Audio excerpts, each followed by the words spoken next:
District here in the Chicago Police Department, also called the Lincoln District. So yesterday on the 27th of January, just after 1 p.m., a 33-year-old Chicago resident who was familiar with the front beach, having visiting it for over the last 7 years, was walking his 9-month-old dog. It was the first time his dog has been on this particular beach. The dog got away from him, and before he realized the dog had gone beyond the ice shelf and was in the water, without hesitation, he jumped in to rescue his dog, not realizing that he had created a situation where he was in jeopardy himself. So, officers of the 20th District, including Sergeant Silva, who are behind me, Sergeant Silva, Officers Richards, Del Toro, Ocampo, and Field Training Officer Larson, responded to the scene. It was a combination of receiving a phone call and also being waved down. There are nearly 2 miles of beachfront that we also have to pay attention to year-round, and we, on average, rescue probably about 4 different individuals during the course of a calendar year, on average. So, in this particular case, the officers were quick thinking, led by Sergeant Silva. They formed a human chain and braved the elements going far beyond the shoreline and out onto the ice shelf, and while holding each other's equipment, belts, legs, through a dog leash out to the man and pulled him to safety. So the individuals here will be able to give you the details on that specifically. Of note, when the individual was rushed to a hospital, the emergency personnel there informed him that his core temperature was 93 degrees, so he was certainly in jeopardy of losing his life. So this is Alex Silva. Sergeant Silva? Sean, Sir. S-E-A-N? S-E-A-N, correct. Spell the last name again. Oh, sure.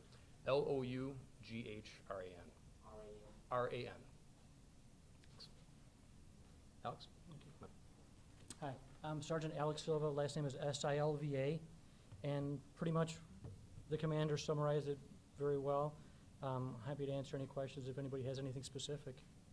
Were you trained to use human chains? Did you learn this in basic training? No, it just makes sense. I mean, I've seen videos of ice rescues and other rescues where people have held on to each other. I actually arrived on scene, and there was a woman there that had a dog with a jogging leash attached around her waist. So on the way driving to the beach, I was to the lakefront. I was thinking, what could we use to throw to this person? Because I know that you can't just walk right up to the edge. Just seeing videos of ice rescues, and luckily this woman, who I think is the person who flagged down an officer, when she saw that the gentleman jump in the water, she let me use the leash, and that's what I used to throw out to the man to drag him close. And then when I got down on the ice to throw the leash out, officers grabbed I felt somebody grabbing my equipment belt, and then watching their videos after the fact, afterwards, I could see that they were all grabbing each other's belts to keep me from falling in, to keep Officer Del Toro from falling in. We were the ones that were at the front pulling Mr. Gale up out of the water, and it just we didn't talk about it. We just kind of did it, but it seemed to make sense. So I'm very glad that they were there. I'm glad we were there quickly, because the water temperature was like 34, 35 degrees. So I know I was at the station when we heard the call. So by the time I get there, it's 5 minutes, probably gone by 4 minutes. He's been in the water 5, 8 minutes, 10 minutes. At that temperature, you can't last long. So I knew the time was of the essence, and it just worked out really well. And what was the total time from the minute you threw out the lead, formed the chain, and got him out? Probably about a minute, maybe a minute and a half, because he was standing in water up to about chest high, but he was numb. He couldn't hold anything, and he couldn't climb out. There was no way to climb out. It's a sheer ice. We actually, if you watch the video, we're falling just trying to get to the edge near the water. So he could not have gotten out on his own.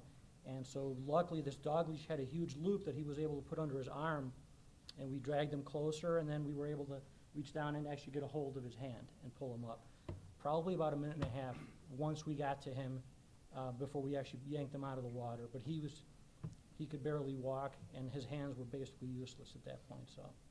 How thick was the ice there? At the water, it's interesting because we walked out, the beach ends, and then the water begins, and that water was frozen, because I know Miguel stepped through the ice and actually stepped through the ice And I stepped through the ice at one point. We yelled at each other, hey, be careful, there's water underneath this ice. And the ice was probably, I don't know how thick, but it was much lower, much thinner than when we actually got out towards the water, where the water's edge was. We had to climb up to that kind of an ice bank, if you will. And we were standing probably 4 or 5 feet above Mr. Gale. So the water level was far below where we were. So the leash came in really handy. The ice could have broken and you could have all ended up. On the way out there, absolutely, yeah. I mean, he fell through once. I fell through once. Just my foot. I hear my foot splashing the water, and you hear on the video we're yelling expletives. Hey, be careful! There's water underneath here, because we did crash through a few times. I think we knew that there was water underneath. We realized the danger, but we just couldn't wait because he was calling to us. Now at this point, we could hear him calling. Where was the dog relative? Was he holding the dog at that point, or when he was in the? I don't know. So, Miguel? initially, when the woman, last name is Del Toro, D-E-L-T-O-R-O. Miguel, M-I-G-U-E-L. So initially, the lady walked up and said, the witness, that she believed there's someone in the water, but she wasn't sure. So it took us a couple minutes to figure out there was someone in there, because I guess that we couldn't see over the ice ridge. So when Officer Ocampo showed up, me and him started walking towards the water, and then we saw the dog come over the ridge. So, at that point, like, there's a dog, he must be over there, and I think that's when he heard us, because then he started yelling, help me, help me, help me. And then we all kept falling as we got up there, but then we ended up like on our knees, crawling over the ice ridge to get to him. The dog was out of the water? The dog, I guess he saved his own dog. Throwing the water, Oh, the dog. Yeah, so he was in there, he threw the dog up on the ice, and the dog made it over. And at that point, that's when we saw the dog, and we knew how to figure out where he was. So, What kind of dog was it, Karen? it was a mix, it was a little thing, maybe about 20 pounds, and wet, scared, just, And what was he saying? Was he saying anything, the owner? Or was he was just saying, help me, I'm over here, help me, And along what? those lines. I'm over here, Oh. and help me. So that's how we got to him. You guys had a chance to watch the video so far? Yes. What's that like to play it back? Obviously, when you're feeling that slush on your feet, and I know your feet start getting numb, your hands are probably numb. Describe that feeling. To be perfectly honest, I didn't even feel anything at first. I think it was just that adrenaline. We were just trying to get out there. And once we got out there and once we pulled them up, I mean, I was sweating. And it was cold. It was like really cold out there. And I didn't realize how much you get like amped up. Now, And, you guys talked about the hands being numb, and he was in shock. When you guys are trying to pull him up, obviously, you almost like a tail sack. How was it trying to get him up and over that? It was challenging because Can you come up to that? yeah. Very unsafe, same thing. the challenging, What's your name? my name is Brian Richards, B-R-I-A-N, last name's Richards, R-I-C-H-A-R-D-S. The challenging part of this was we were getting hit by waves, so I understand why he couldn't get out of the water himself, because it was more slippery than just simple ice. It was constantly getting hit by waves, and it was getting wet, so we were actually slipping ourselves. So as we were trying to pull him up, we were actually pulling ourselves ever slightly in towards the water. So fortunately, with the anchorage that we did ourselves, we kind of minimized the movement towards the lake, but we were slipping in ourselves. In total, all of you guys were involved? There were, How I many think, people did you mention? 5 of us. Myself and Miguel Del Toro were In at the front. kind of in the front. I think Brian was holding my waist and holding his waist, and I know Adam was holding Brian's waist, and I think Andrew came in and was holding on to either Adam or Brian as well. So there were 4 or 5 of us easily just trying to counterbalance so we don't get pulled in. It's very round and it's very wet. Yep. We just had to kind of go a little further. At one point, I had to yell out, give me some room, because I was trying to reach his hand, but they wouldn't let me go any further. The challenge of letting him move forward meant that all of us had to kind of shimmy our way on the ice forward so we could give him more space, because we were all laying down on the ground so that we could anchor ourselves. Do you think this could have been done without a human chain? Do you think it could have just No. been done with you? There's- You needed the amount of people No. that, There was no footing. Yeah. It's ice, there was no footing. I think really that was the only way. Thank goodness that woman was there with the dog leash. and I now have a strap in my bag that I put together last night when I got home, a web strap that I'm gonna carry, and I'll probably never have to use it again, but thank goodness she was there with the leash. That made a huge difference. Are there any dog lovers among you guys? Oh, yeah. Yeah, would you have done the same thing? You step to the Can you mic. step up and say your name? One of you. Sorry. Go ahead. Go ahead. Hello. My name is, you have to excuse me, I have a cold, but I'm Officer Adam Ocampo. Spell the last name, Adam. Ocampo. Your dog lover? Well, I don't have a dog, and I can't honestly say that, what I would do in a situation like that. It was very courageous what he did, you know, definitely.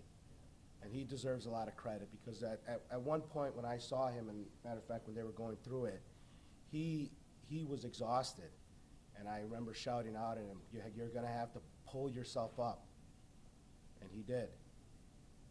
So my hat's off to him, very well. Him being, Mr. Gale, the victim. The victim, yes. Yeah. but you said it's courageous, but I think at the same time, would most experts say he should not have gone in after the dog? I mean, do you want to issue some sort of warning today for people on the lakefront? Well, I can say this, They were from doing that. experience, I have enforced the leash laws on the beach there. And I've always reminded people to keep their dogs on a leash. I'd say this, we have to be concerned, absolutely. We're dealing with 34-degree temperature water. Somebody who's in the water will be unable to rescue themselves in a very short amount of time. So yes, certainly.